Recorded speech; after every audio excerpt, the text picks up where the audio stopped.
Good morning. I know this is a little different than maybe what you've been used to for videos. I am taking a new approach to this content thing, especially regarding to my writing. It has been a big balance of trying to figure out writing and creating a platform on YouTube or other visual mediums. And it has been really hard to make that balance work. So much so that it's made me want to quit everything. But I can't leave my story alone, and it won't leave me alone. So we're going to try something a little different that's somewhere in the middle. Something I feel pretty strongly can and will work. At the very least, it'll give me a good idea if my story would have been well received regardless. So, what we're going to be doing, you're going to be chilling here with me in videos like this, pretty nonchalant, probably pretty low editing. I'm a garbage video editor. That's another reason things have been pretty slow moving. I don't have skill in video editing. So, I'm just going to talk to you guys about my stories. Maybe have some music playing kind of like it is right now, and just tell you guys about stuff. But I want to do it in a unique, well, maybe not so unique, but a specific method. And I want to focus on characters, because characters are what we gravitate towards. Yeah, world building's awesome. That's personally my favorite part of storytelling, and specifically fantasy and science fiction. But characters are what bring us in and keep us there. There might be some hooks to the story and the world building through the world building, but it's the characters that make us love it, because we connect with them, we associate with them. So we're going to start off with a character of my own, one of the main characters in my series. So let's switch over. So if you don't know, I am working on a shared universe, and this is one of 5 core series. What I would like to associate these series with are origin stories. These are origin stories to some of the main characters that will come into a 6th and final series that is kind of the culmination of everything I've been working for. And it's more, all the secrets are being revealed, and all the epicness, the big fights, stuff like that. This series is focused on a character named Rhea. If you can kind of see Rhea right there. Now, Rhea is a very unique character in this world that she exists in. It's secondary world, it's not Earth at all. And on this world, they are ruled by color and eyes. Not like how it would be in Stormlight. This is different. Eyes literally hold power, and different eye colors come with different capacity. But the Emperor rules very specifically with a type of power that makes him very unique. Part of what makes the world building so interesting with the Emperor is that it's taboo to only have one child in this universe.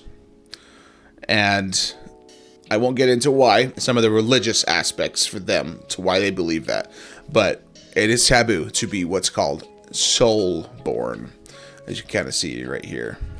Soul-born. Now, they also believe that the inheritor of the future empire is not the firstborns, but it is the lastborn.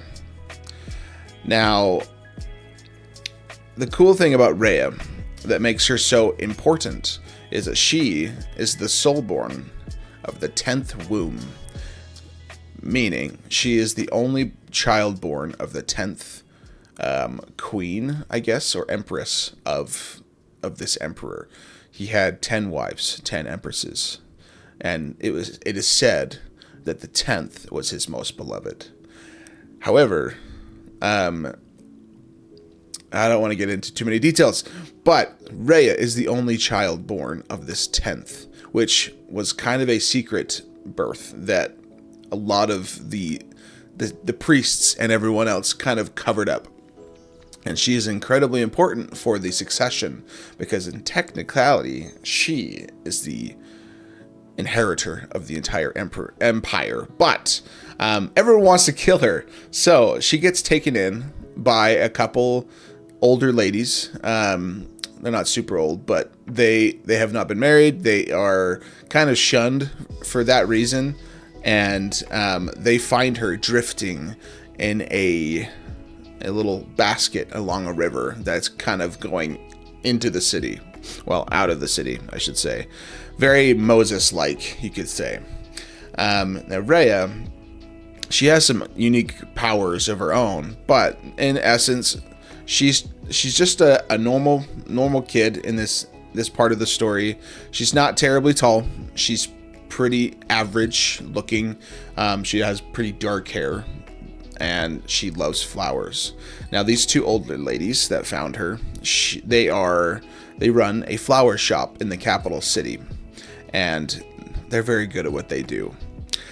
Now, as much as Rhea loves flowers, she's not terribly good at her job. She doesn't have the most skill when it comes to arrangements, but she has a good eye. And she knows good flowers when she sees them. And so part of her skill has uplifted the flower shop as being one of the best in the capital, if not the best. Now, that leads into kind of the inciting incident of what brings Rhea into the focus of the story. Keep in mind, no one knows she's alive. Technically, no one knows she is alive as the Surless of the Vole, 10th of the womb, of the 10th womb. And the Emperor chooses their flower shop to host and create all the garnishment for a birthday party for one of his older sons.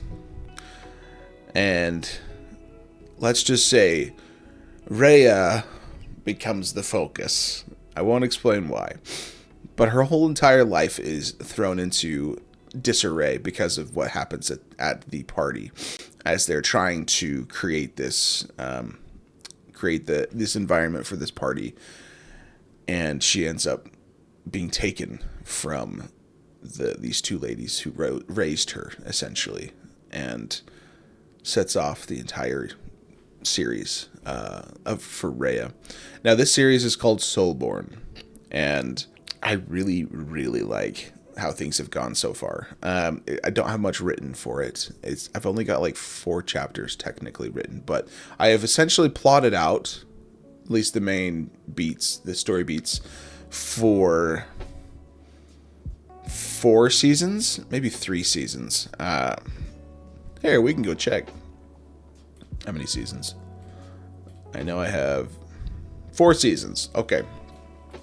4 different seasons of story.